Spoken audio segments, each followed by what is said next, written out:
Right, I'm going to talk about 1977 today. Those of you who are in the UK, you'll remember the 1970s were the TV, music TV was dominated by two main programs. First one was Top of the Pops, which was broadcast, I think, every Thursday night, which had a rundown of the top 30 and played the hits of the day. And bands would show up in the studio and mime to their tracks. And very occasionally, you were starting to see the introduction of video. Some tracks were videoed somewhere else and then broadcast on the program. And then there was the Old Grey Whistle Test, which was a late night program that was for much more kind of dedicated rock fans. So not really pop music. And the performances there were live in the studio or again elsewhere.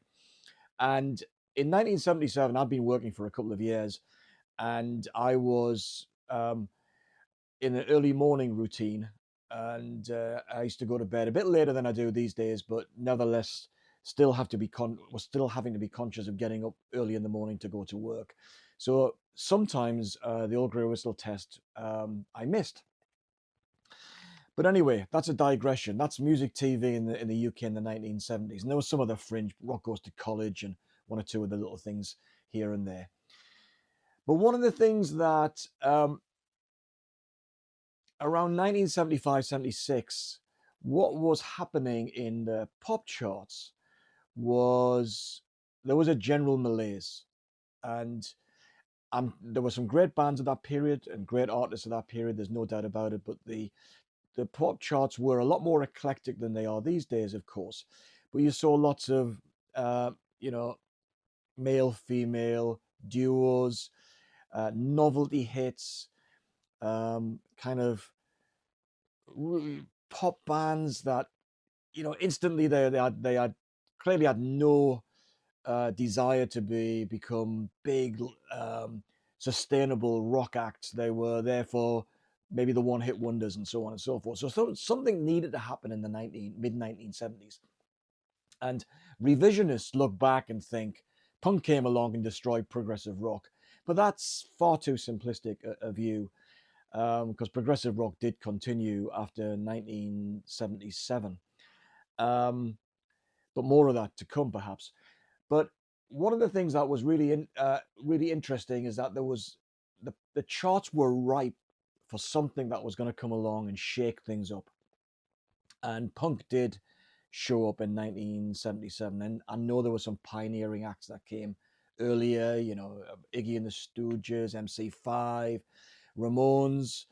Um, well, Talking Heads showed up in that, but they weren't punk anyway, art rock. But there were lots of bands that bands were coming along in 1977 and making their impact on the charts. And punk was very, very much a singles genre. It wasn't really an album thing, although some great albums were released from 77 onwards, or that period onwards. But what it really didn't really shake up the Old Grey Whistle Test as a TV program, because that stuck with traditional kind of rock.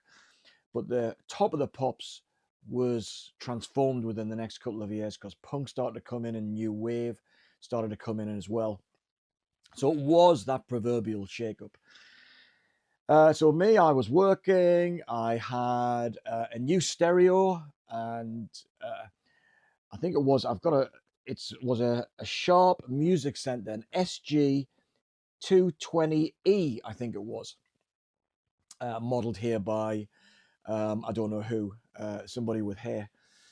And so I was listening. I think on this particular photograph, I'm playing "Crime of the Century" by Supertramp. So it's an album from a couple of years earlier. Anyway, I'm going to talk about what I think are the best albums of 1977. And notwithstanding what I said about the punk being a largely singles genre, there are some punk type albums or punk albums within this selection. So I'm going to start with a few that are kind of bubbling under. And there's one serious omission here I just want to admit up front, and that is 77 by Talking Heads. I never bought that on vinyl. I don't know why. I've got it on CD. I really became interested in Talking Heads for their second album, more songs about buildings and food. And the first album largely passed me by, so that's not in this list. But here are some of the ones that are bubbling under that need some recognition. The first one is Eric Clapton, Slow Hand. I, this was a hit album. I don't believe it was an album that was particularly well regarded by the critics, but it's got a version of J.J. Cale's Cocaine. It's got Wonderful Tonight, which I think, other than, alongside Layla, is Clapton's biggest hits. Lay Down Sally, Nino Frisco, and so on. So Clapton's Lawn is a good album. Didn't make my top 20. Um, Another one bubbling under, the debut album by The Motors, famous for Airport from their second album, approved by The Motors. But this has got Dancing the Night Away and Emergency. Great songs, great live act. I often say that during this period, I saw some super energetic rock acts. If I extend a little bit further than 77, I saw U2 early on and blown away by the energy in a small venue. But the Clash, the Ruts, the Motors, incredible energy coming from the stage. So great live band in my judgment. Then we've got one of two albums released in 1977 by Donna Summer. This is I Remember Yesterday. Good album. She also released a double concept album, which was called Once Upon a Time, which I really like as well. But this one gets my vote because it's got I Feel Love, produced by Giorgio Moroder on it. And it's absolutely groundbreaking. So good album by a great artist. One of the punk bands that didn't make my top 20, but were pretty close. And the reason being is that I think this album does sound dated. This is a singles punk act, in my judgment, certainly in the first album, and that's The Damned. And the first two singles, New Rose and Neat Neat Neat, are absolutely fabulous. The rest of the album is a bit mixed. It does sound dated, as I've suggested. Stab Your Back is great. And nothing else really stands out in my judgment. But New Rose is just incredible. So that's The Damned. And a couple more before I get into my top 20. And that is the last album of Dr. Feelgood with Wilko Johnson in the band. And this is Sneaking Suspicion. And this is a great album. Sounds excellent. The title track is great. Paradise has Wilko singing on it.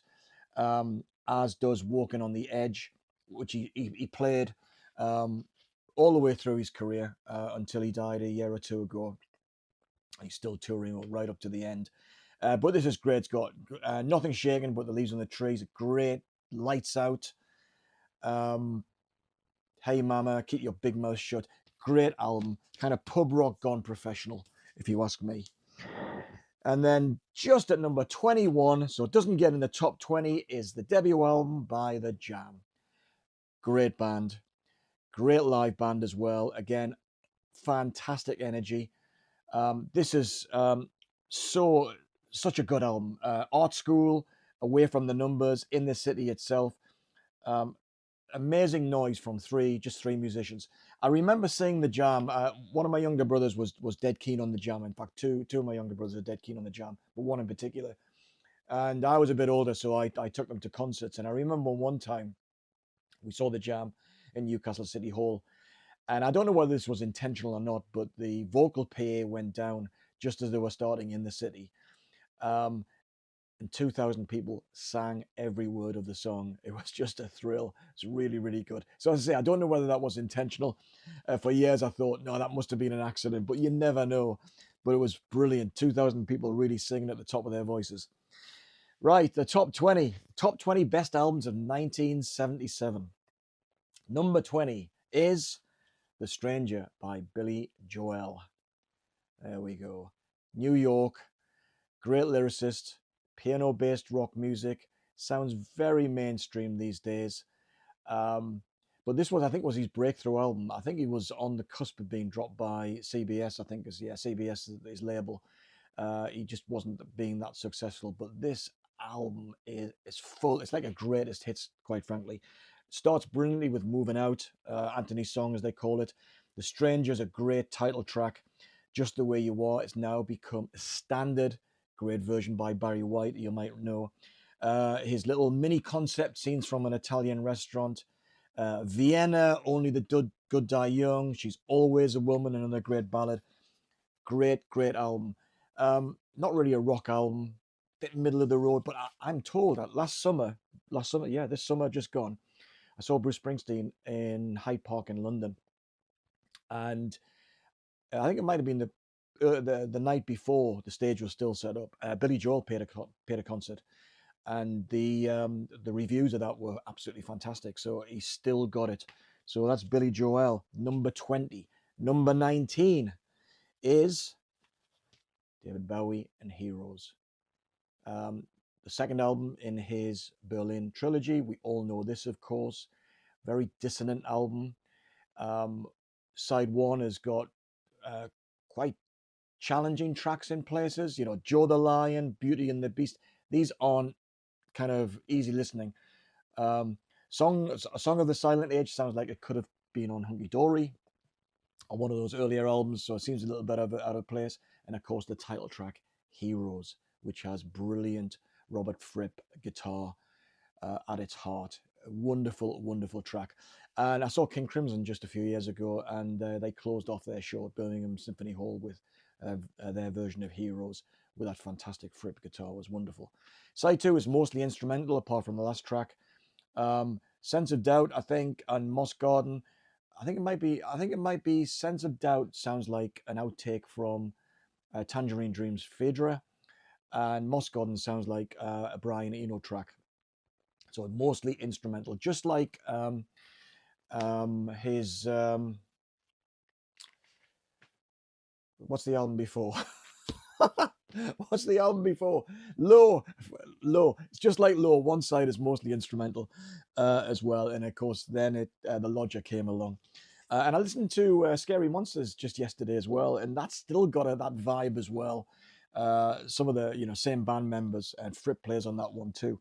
So that's number 18. Number 17, of course, progressive rock was dying, but the last hurrah maybe from Yes, which is Relayer, and this is when Rick Wakeman had left the band and Patrick Moraz had been brought in on keyboards. It's kind of more jazzy, it's more aggressive, but it kind of repays your attention. I think it's one of these albums that you have to really concentrate on and really listen to get much out of it. Otherwise, it's kind of a bit of a cacophonous noise. It's got a few. It's 3 tracks again. The Gates of Delirium, all over side one, and then Sound Chaser, and To Be Over. To Be Over is kind of more of a ballad, although you'd never describe it just as a ballad. And Soon the Light, which is kind of the last section of The Gates of Delirium, again is very beautiful. But yeah, that's a good album. As I say, repays concentrated listening. So that is number 18. Number 17 in the top 20 albums of 1977 is Marquee Moon by Television. New York. The New York vibe here, writ large. Why did I like this album in particular? Because the title track that closes side one, Marquee Moon, is about 10 minutes. Great guitar. There's like 2 guitars in the band, and they kind of don't riff. They play in notes and they play off each other. So it's kind of quite spiky in places, but it's epic is the title track here. And it reminds me, at the time I was obsessed with Genesis, and it reminds me of Genesis in the way that they manage the dynamics, that building to a climax. And it's absolutely fantastic. But the rest of the album is stellar too. Say No Evil, Venus, Friction, Elevation, Prove It, I think was another single. But yeah, that great album. So that's Television, number 17. Number 16, something quite different. Probably the last great album by this band, in my judgment. And I was seeing them on every tour at this period, and that is Bartley James Harvest and Gone to Earth. This has the classic Hymn, which opens. It also has Poor Man's Moody Blues, which was the critics' criticism of them, that because they used Mellotron, they sounded like the Moody Blues, but just a few years down the line, so there were copyists. Poor Man's Moody Blues, no less. Um, but the rest of it it's beautifully recorded, sounds really good, um, very pastoral in places. Yeah, it's not aggressive at all, but it's a nice album. So I think it's one of the best albums of 1977. It wouldn't make most people's list, but it was an important album to me. Another band that um, we started to see in this period and were blown away by the energy was the Boomtown Rats. And this is number 15.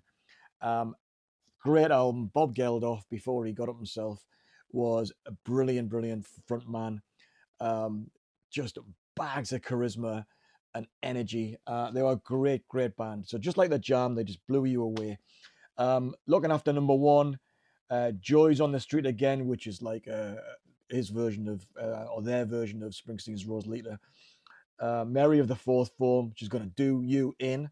Yeah, great high energy album. Lumped in with punk, but not really punk, just a punk sensibility, I think. Number 14 is an album that I left on the shelves for many years, and this is Pink Floyd's Animals. After Dark Side of the Moon and Wish You Were Here, this seemed a very austere and hard sounding album. I think Roger Waters was beginning to really dominate the lyrics of the band, and of course he'd done that with Dark Side of the Moon. But maybe he's getting more angry by this particular point, and the band was, they kind of weren't getting on, and we all know the antipathy between him and David Gilmour. But this album has a lot of the anger and much less of the beauty of those other albums. So that's Pink Floyd Animals. As I say, I never really played it very much. I never really bothered taking it off the shelf, but I was seduced into buying this 2018 remix, and it is astonishing. And I think I've made a separate video on this some time ago, not long after it was released. But I was and I am so impressed with the sonic differences on this remixed version. It sounds so much larger and spacious than before, and the beauty really comes out. So yeah, I'm now a fan of Pink Floyd's Animals. So that was number 14. Number 13 is Supertramp, Even in the Quietest Moments. Remember seeing them on this tour in Newcastle City Hall. Again, that's where I was seeing most of my gigs, there or the Mayfair. And as front row, the support band was Chris de Burgh, before Lady in Red and all that nonsense. Just when he was a singer-songwriter with an acoustic guitar. I might have played a bit of piano, I can't remember, but he was really good. Anyway, Supertramp came on and they were superb. Played lots from Breakfast in America, Crime of the Century, and it had the epic Fool's Overture, which closes this album, is tremendous. And Roger Hodgson, if he is still touring, right, he has been touring right up to more or less the present day. As far as I'm aware, he always plays a version of Fool's Overture, sometimes with an orchestral accompaniment as well. But it's epic, fantastic. But it's also, this album's also got the title track's also great. Again, kind of epic as well. Babaji, the single Give a Little Bit. Yeah, really good, really good. So that was number 12. No, number 13. Number 12 is the debut album by The Clash. Now, we're all supposed to recognize this as a landmark punk album, but to be honest with you, I heard the singles. I was more interested in some of the other acts around at the time, some of the other new acts. So I didn't really get into The Clash until Tommy Gun, which came off Give 'Em Enough Rope, which is the second album. But I saw The Clash on that tour, on the second tour, not this tour, and they were absolutely amazing. And I followed The Clash from then on.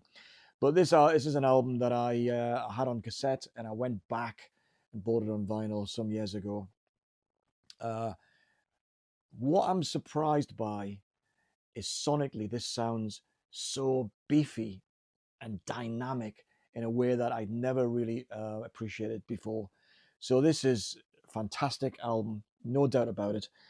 Janie Jones, Remote Control, I'm So Bored with the USA, White Riot, Deny, London's Burning, Career Opportunities. It's like your greatest hits.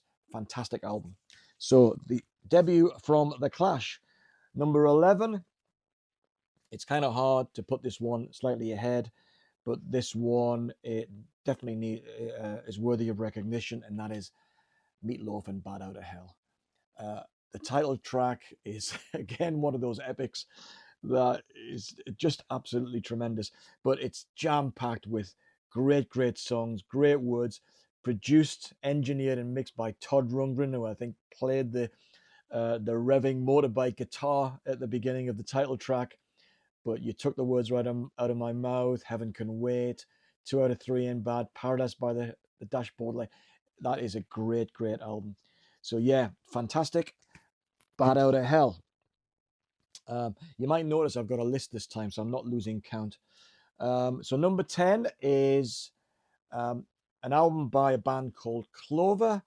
Well, actually, I think Clover's the backing band for Elvis Costello's debut, and that's My Aim Is True. Now, I think it's Clover. Clover were a support band for somebody I saw at Newcastle, I think maybe the year before this, and I thought they were unremarkable. And maybe there's not so much to talk about here in terms of their contribution to this album, but it's not the attractions. That's the thing that's worth remembering. I remember I was at a nightclub in Newcastle, and the DJ said, "I've got a single to give away." And it's for the first person who comes up and says the name of the was it the first or the last, at the time, the last single by an act called Elvis Costello. Of course, it was Red Shoes, and I won a copy of Watching the Detectives, which I've still got in its picture sleeve, but I haven't got it with me right now. But this is great. It sounds wonderful. He just comes out of nowhere, and he's like a mature artist. Some just fantastic lyrics and great melodies. So Welcome to the Working Week, Miracle Man, which is really fast. Blame It on Kane is brilliant. The wonderful Allison, Sneaky Feelings. Of course, The Angels Want to Wear My Red Shoes, Less Than Zero, Mystery Dance. Yeah, Waiting for the End of the World. It's just a great album. So Elvis Costello's debut album, My Aim Is True. Number 9 is, if you remember, I said I didn't like Rush's 2112 enough to put it in my top 20 for 1976, but I am going to put A Farewell to Kings in 1977's list.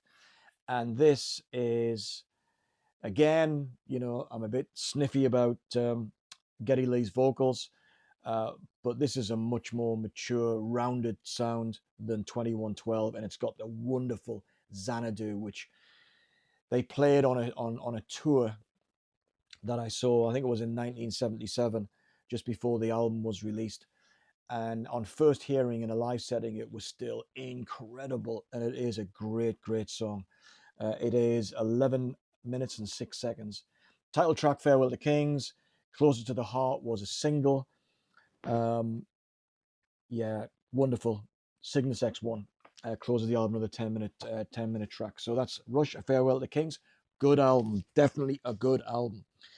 And number 8 is the debut by the Stranglers and Rattus Norvegicus. I listened to this day before yesterday again, and it sounds timeless. And they were likened to the Doors. I think it's because it's the Hammond organ and other keyboards from Dave Greenfield. They're reminiscent of the Doors' Light My Fire, kind of fast and very high up in the mix and dominates the melody sort of thing. But this album is great. It's great from beginning to end. Sometimes Goodbye Toulouse, London Lady, really sleazy. Princess of the Streets, Hanging Around was a single, or the B-side of a single. The Immortal Peaches, which is so sexist. I mean, the band was regarded as a real sexist, a bunch of sexists. I don't know whether that was tongue in cheek or pushing the boundaries, but or whether it was definite misogyny. But we have to judge us by the standards of 1977. I can look back on it now. I'm not horrified. I just kind of am amused by it because it was so provocative. Even then, it was provocative, and I think Peaches was banned by the BBC, so it didn't get played. But yeah, it's a wonderful, wonderful album. Still stands the test of time today. Right, number 7, a live album. Seconds Out by Genesis. This is the live album that followed the 1977 tour, which was that was the tour. I kind of started 1977 off with 3 gigs on that tour, 2 at Newcastle City Hall. And there's 2 things that have always kind of bugged me about this album, even though it's very, very highly regarded.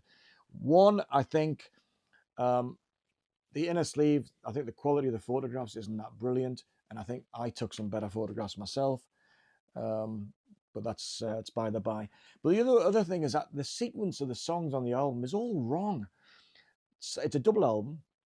Side 2 closes with The Lamb Lies Down on Broadway and The Musical Box, kind of a medley. That was the encore. That was the encore for for these shows, and it's like halfway through this particular version of the show. And Afterglow at the end of side 1, I seem to remember that came kind of much later. So I would have, if I'd been sequencing this album, I would have put The Lamb and The Musical Box right at the very end of the album, and would have put Supper's Ready on side 2. Anyway, so on. But anyway, you get my point. It's a great album. It sounds great. It's the favorite live album by many, many Genesis fans. And there's the front cover photograph, by the way, is fantastic, isn't it? Beautiful. I think that's an Afterglow, and they've got like these airplane lights coming straight down at the front of the stage. It looked really tremendous. So exciting. Yeah, so it's a great album, loved by many, many Genesis fans. But not my favorite Genesis live album, but still really good. And that is my number 7. Number 6, quite a contrast, is New Boots and Panties by Ian Dury. Now, again, sadly departed. Uh, this is such a provocative album. The lyrics are hilarious. It's got a fantastic rhythm section in this band. You've got Norman Watt-Roy on bass, and you've got Davy Payne on sax, Chaz Jankel on guitars and keyboards, and just the delivery, that kind of talking style of singing, much of the time from Ian Dury, is tremendous. It's really good, and it's, as I say, I might have already said, it's so funny, this album as well. There's only one track that makes me a bit uncomfortable, and that's when I'm in the car with my elderly parents, and I'm always worried that Plastow Patricia will come on with its spoken word introduction. And if you don't know what that is, maybe you want to check that out on YouTube, if it's allowed on YouTube, or check it out on Spotify or something. But yeah, Wake Up and Make Love with Me, Sweet Jean Vincent, I'm Partial to Your Abracadabra, My Old Man, oh, Clever Trevor. Yeah, it's great album, great album. Definitely kind of a punk vibe in that one. Wonderful. Different to that is going across the pond to the USA, and that's Running on Empty by Jackson Browne. This is a kind of a mishmash of an album, recorded on tour, some in front of an audience, some in dressing room. I think it's one track recorded on a tour bus. It's got this really eclectic vibe. It's it's so loose, and yet the quality of the songwriting and the singing and the band playing really comes to the fore. And it closes out. Title track is great, of course. The Road's wonderful. Rosie, um, Cocaine by the Reverend Gary Davis. I'm not sure. Yeah, it's a different version of Cocaine to the one that J.J. Cale did and covered by Eric Clapton. Yeah, different song. But this closes out with The Loadout and Stay, and which is a beautiful, beautiful ballad, a tribute to the the roadies who set up and take down the stage. Um, it's wonderful in that there's a recognition to being given by the artist, and then goes into "Stay," which is an old song, and then it's got this falsetto singing from David Lindley. It's by Maurice Williams. Yeah, David Lindley on vocals. Um, I remember seeing Jackson Browne on his acoustic tour in Birmingham just a few years ago, and he was asking for requests from the audience, and I said, "Can we have the loadout?" And we were quite close to the stage, and he said, "Oh, I only play that with a band." I kept saying, "Go on, you can do it, you can do it." And I think it took my mate to put his hand on my arm and say, "Hey, enough, you're going to embarrass 2,000, 3,000 people here if you keep going on about it." But yeah, the loadout, I absolutely adore. So that is album number 5. Album number 4, the fourth best album of 1977 is Rumours by Fleetwood Mac. The first album by Fleetwood Mac, this version of Fleetwood Mac, I'd heard Rhiannon, but the album didn't really register, and it wasn't getting written about much in the music press in the UK. But then, just ahead of this album release, they released a single, "Go Your Own Way," which I picked up, and it was fantastic, tremendous. And so when the album came along, I went out and bought it straight away, and it's proven to be one of the great albums of all time. Wonderful album, full of breakup songs, excuse me. It just sounds fantastic. Every song is a winner on this one. So great album. That is number 4. Number 3 is, it's an album called The Album by ABBA. At this point, I was really starting to like ABBA. Arrival had come along in 75, 76. Knowing Me, Knowing You, Dancing Queen, I thought was great, but this album is amazing from beginning to end. The lyrical content is more mature. You get a sense of established relationships. Now, where was I? I'll tell you what it was. I was talking about ABBA, and the vinyl community gods must have been looking down and thinking, "Hey, we can't have ABBA here." So my camera overheated and the video cut out. So anyway, what was I saying? Loved this album because the themes were more mature. They were kind of depicting troubled relationships that had gone past the peak of excitement into the mundanity of day-to-day life. Not for everyone, but for some.